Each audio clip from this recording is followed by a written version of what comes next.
Bonjour à toutes, bonjour à tous, bienvenue dans cette chronique cinéma. Nous sommes en 2019 et voici donc ma deuxième émission de cette nouvelle année. Alors, au programme cette semaine, bien évidemment, mes sorties ciné également à la télévision. Vous aurez également les sorties DVD, ainsi qu'effectivement le film à voir absolument cette semaine au cinéma. Allez, on commence donc tout de suite avec ma première sélection au cinéma. C'est mon film coup de cœur. Le film s'appelle Ben is Back, avec Julia Roberts notamment. Elle signe ici l'un de ses plus grands rôles et l'un de ses rôles les plus forts, les plus poignants de sa carrière. Alors, Ben is Back, de quoi ça parle? Eh bien, tout simplement, déjà, faut dire que ce film se passe à la veille de Noël. Holly, incarnée ici par Julia Roberts, accompagne ses enfants à l'église, car l'une de ses filles chante dans la chorale. Et au retour, sur le pas de sa porte, elle va découvrir son fils qui l'attend. Mais visiblement, elle ne s'y attendait pas, car son fils, lui, est censé être en cure de désintoxication pour soigner son addiction à la drogue. Mais cette mère de famille, vous vous en doutez, elle va être ravie de revoir son enfant. Et Holly, justement, va parvenir à convaincre son compagnon de laisser passer Noël avec eux, mais après ses retours au centre. Et là, évidemment, tout ne va pas se passer comme prévu, car les vieux démons de son fils ne cessent jamais de le hanter. C'est un film remarquablement interprété avec justesse. Faire un film qui parle d'addiction de la drogue, ça requiert de la justesse, et justement c'est le point fort de ce film. Et ce qui est en plus un deuxième point fort, c'est qu'on ne tombe pas dans le misérabilisme. Vous aurez compris, c'est mon coup de cœur de la semaine. Le film à voir absolument cette semaine, c'est celui-ci, c'est Ben is Back. Deuxième sélection pour moi cette semaine au cinéma, bien sûr, avec un film français, Le Facteur Cheval, avec Jacques Gamblin et Laetitia Casta notamment. Alors ce film n'est pas un biopic, même si ça s'en rapproche très fortement.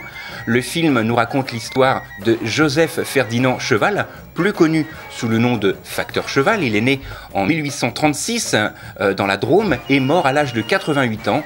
Et ce facteur a été célèbre. Pourquoi ? Eh bien, tout simplement parce qu'il a passé 33 ans de sa vie à édifier un palais qu'il a nommé pour sa fille Palais Idéal. Sa fille se prénomme Alice.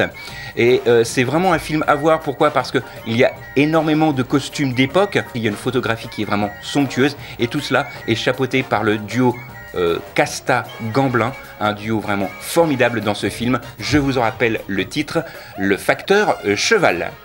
Troisième et dernière sélection pour moi au cinéma cette semaine, avec le film Colette. Alors là, si je pouvais donner un deuxième coup de cœur cette semaine, ce serait celui-ci. Le film s'intitule donc Colette, avec l'une de mes actrices préférées, Keira Knightley, qui est ici dans le rôle titre de Colette, et également Dominique West, qui joue le rôle de son mari. Alors, ce film-là est réellement un biopic, contrairement au Facteur Cheval dont on a parlé il y a quelques instants. Il se passe en 1893, et malgré leurs 14 ans d'écart, Gabrielle Sidonie Colette, jeune fille à l'esprit plutôt rebelle, on va dire, épouse l'égocentrique séducteur Willy, et grâce à ses relations, aux relations de son mari, elle va découvrir le milieu artistique parisien, sachant plus ou moins récupérer les talents et surtout les repérer. Son mari va l'autoriser à écrire, mais à condition que ce soit le mari qui signe à sa place.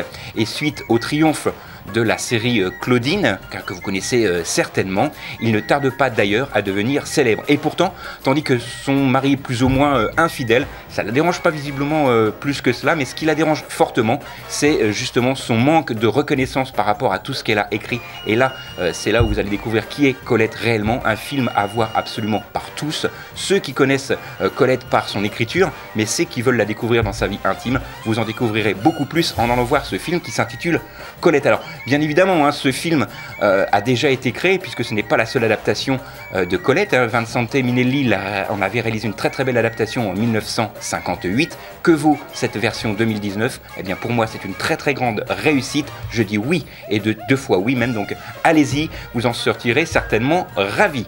Alors voilà, c'est tout pour ma sélection ciné. Cette semaine, exceptionnellement, pas de sortie ciné à la télé, mais on se retrouvera sans doute la semaine prochaine avec une très très belle sélection. Alors, cette semaine, donc, on se retrouve avec le jingle et ma sortie DVD de la semaine. Comme au cinéma, Alors, sélection DVD de cette semaine, un film que j'attendais depuis très longtemps. Il s'agit du biopic sur Whitney Houston.